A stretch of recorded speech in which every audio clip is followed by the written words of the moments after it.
Magandang hapon mga kabay. So ito ulit mga kabay, estimate ulit 39210 na po ang number. Ayan. So kanina kasi 39209. Ayan. So ito mga kabay, sabi dito palit cord. Ayan. So maganda naman yung cord niya. Problema wala lang plug. Ayan.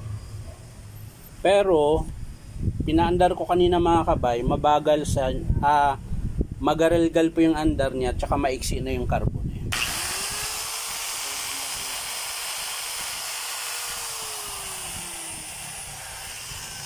Medyo garalgal po para sa may sayad. So titingnan muna natin mga kabay sa loob. So tara, samahan nyo po ako. So ayan mga kabay, naluwagan ko na po. Ayan. So kakalasin na po natin. Yun. Ayun. Sira din pala ang armature mga kabay, kaya masiklab. Tsaka mabagal po yung andar niya. Check muna natin yung pinion mga kabay, para isahang estimate lang. So okay pa po yung pinion. Bearing, kailangan ng palitan. Yan. So ito po yung carbon mga kabay, maiksi na. Tsaka hindi po pantay yung kain. Ang dahil po niyan mga kabay, ang dahilan po niyan mga kabay, yan, lalapit ko po sa inyo para makita nyo. So ayan po yun mga kabay. Yan. Pansin nyo po yung yung bar niya, ayan, pingas po, ayan. Tsaka ang lalim na po ng armature, ayan. Tapos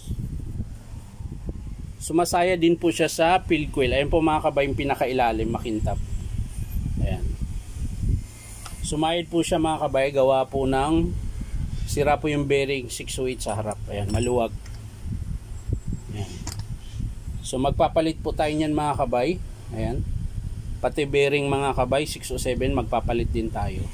Tsaka carbon brush. Ayan. So hindi na natin papalitan yung cord niya mga kabay. Ang sabi kasi dito, ayan palit cord. Pero okay naman po yung cord niya, makapal po ito. Tsaka wala pa po siyang Ang gagawin lang natin dito mga kabay, lagyan natin ng plug. Ayan. So ulitin ko mga kabay, bali ang sira po niya ay armature. Ayan. Tapos 608. Ayan. Tapos yung carbon brush at plug. Ayan. Hindi ko na po papakita sa inyo mga kabay kung paano buuin. Papakita ko lang sa inyo mga kabay kapag in-approve ng customer. So yan lang po mga kabay. Maraming salamat. Bye bye.